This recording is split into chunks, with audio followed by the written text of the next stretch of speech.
it would be great practice for people to start visualizing going on appointments, walking through a property, having a conversation with the seller where they're building great rapport and Right. the seller likes them, they like the seller, they hit it off, and they have the ability to structure a great deal. That's a win-win for both parties, right? Right. I have had so many situations where I've been on the appointments, and even though it's my first time going to the appointment, I have gotten the properties under contract with my first time meeting them. So it would be great for people to walk through those steps and imagine and visualize themselves doing that. Yeah, because then you're manifesting it.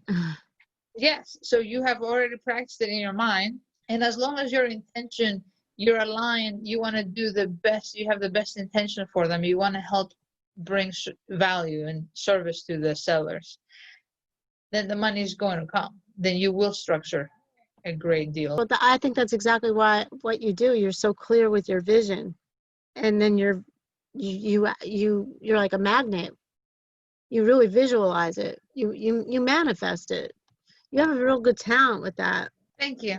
That didn't come easy for me. I didn't manifest things when I was starting out. I didn't visualize before I walked through the door. I was probably petrified. You didn't quit. That is something No. that's a great thing.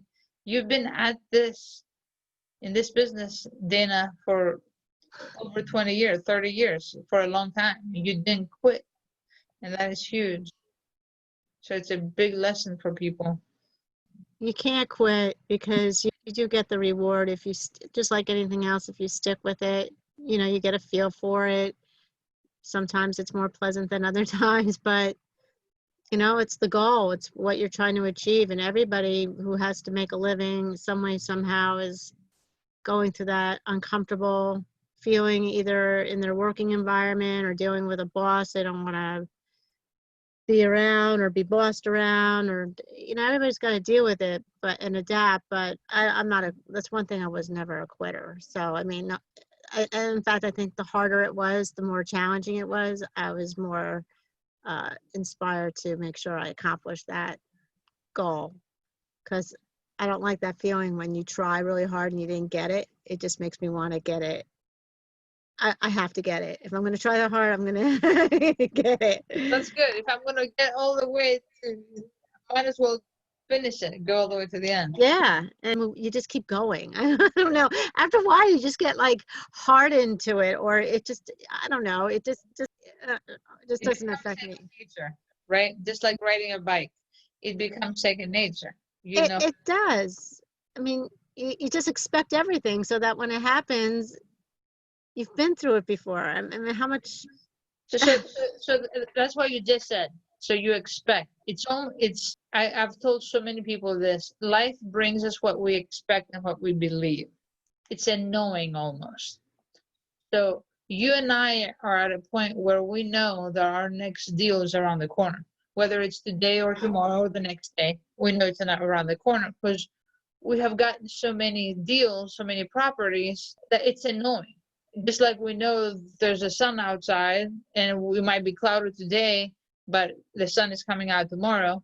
It's a similar knowing that we have when it comes to real estate. So people who are starting out or may have only done a few deals don't have that knowing, and they may not have that level of expectation of themselves that they can deliver. And because they don't, it's easier to quit. It is easier to quit, but when you quit, the pain of quitting is so much worse. It Because then is. you're left with nothing. It And is. that's much more painful. Yeah. But I try to keep a positive outlook all the time. You have to, because things are not always easy, and every season is not always the same, right?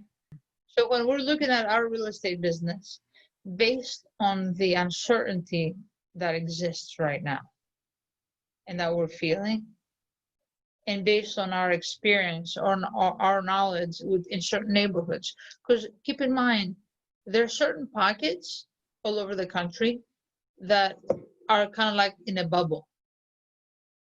because of the location, because of the income that's surrounding in those areas, whatever the reason, they're in a kind of a bubble.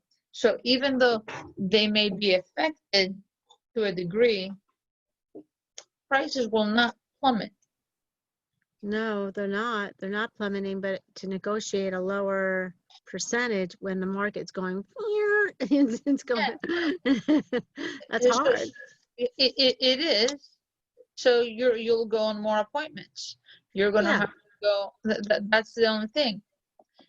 Based on your risk tolerance, right? The great thing with us is that because we use leverage, right? The flex model that I have, we want to buy on terms, whether we buy a house subject to the existing loan or seller financing or kind of anything in between, right? We're leveraging. That is key. Because even if we pay a little bit higher of a price than we should have, let's say the market drops a little bit, it drops 10, 15%. Let's say it drops 20%. Even if you bought it at 85 cents and then it dropped 5% below that on the dollar, right? You can wait it out. We have multiple exit strategies. Yeah. That's the great thing with us. It's not like we're a rehabber and we only have 6 months because we're using a hard money loan, right?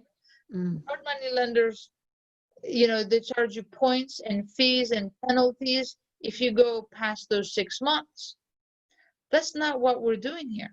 So what's the big deal, right? Even if the prices drop a little bit, we can wait it out.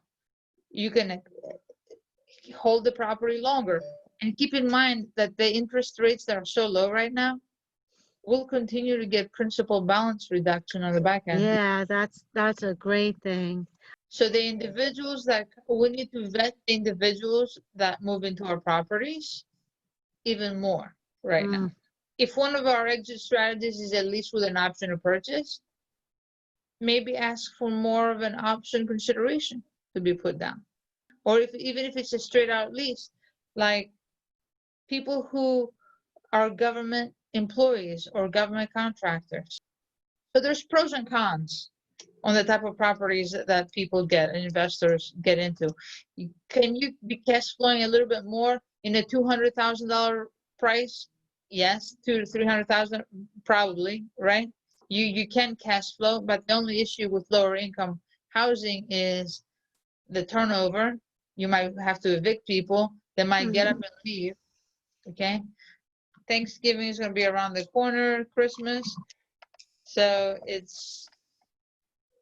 can get some good deals that we can create win-win scenarios for, right? Help someone move on with their life, help them move out of a situation that they currently are in. At the same time, it makes sense financially for us to make a profit. I liked our discussion today. Me too. Thanks. I liked your ideas. You're welcome. I like that when you were sitting there and you're thinking of the imagery of white, you're being protected, you're giving them that's cool. I'm going to take that thought and apply that. You do that, and then thank you, Coach One. Awesome. Cool. Awesome. Great talking to you. I'm here for you if you come across anything, if you need anything, I'm here. Oh, same here. Same here. Have a great day and a good rest of the week. Take care. Bye.